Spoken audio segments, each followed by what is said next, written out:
before we got there, we were on ship offshore. We could see the different things going on in the country. And that was the first thing you noticed was the smell of it.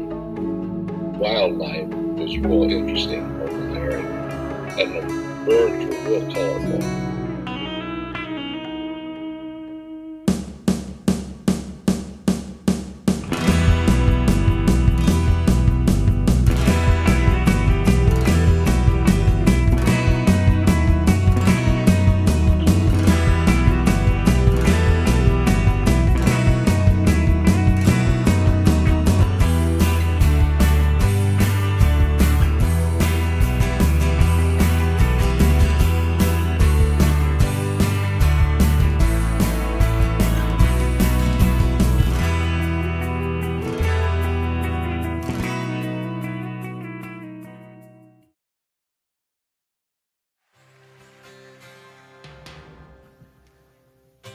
It was 67, March of 67. You've been 20. I'd have been 20, yep. So I turned 21 when I was there. Yes. Years old, and I went in to Vietnam in 1970.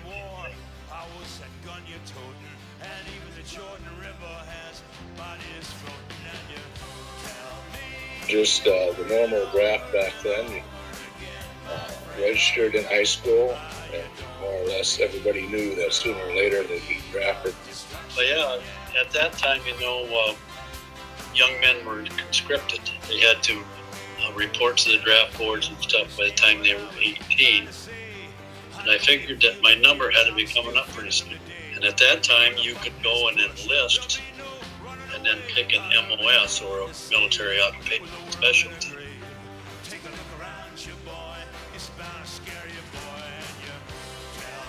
Yes, it was in Missouri, and it was a hot summer. It got to 103 degrees in St. Louis that summer, at the same time when we were training. And it was mostly rifle range and marching and stuff like that. Down in Fort Polk, Louisiana. Went down there in the end of May and first part of June. Just hot and humid as could be. At that time, they had named that Fort Polk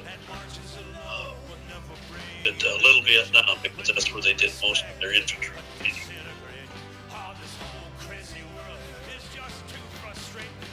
It was part of a data processing unit. So we would process morning reports from all the different companies. They would give missing in action or killed in action, people on leave, people on sick call.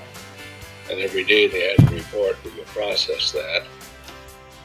Was assigned the MOS of 67H-20, which was a crew chief for the OB-1 Mohawk, which was a reconnaissance aircraft. So I was eligible to go to an advanced course, which I did. That was another 12 weeks of training. So my military occupational specialty changed from 67H-20 to 67H-40.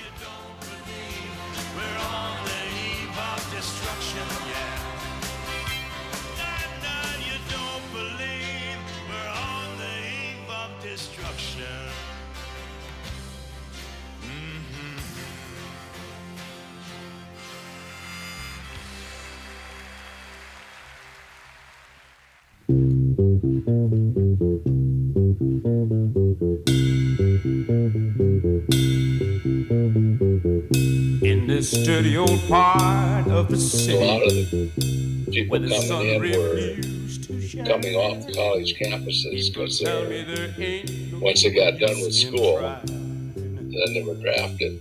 So then they would come and bring stories in from what was going on at school campuses. At that time, there was quite a bit of controversy about the war and stuff, so there were some demonstrators they were chanting things that weren't necessarily true. Yeah, you learn by history. I mean, history repeats itself. That we should be thankful for what we have in this country. We have opportunities way beyond a lot of countries. Wouldn't trade the experience for anything, but I really don't want to do it again either. We would encourage anybody to go into the service, but I don't regret it, and it's a good experience. Better life for me and you.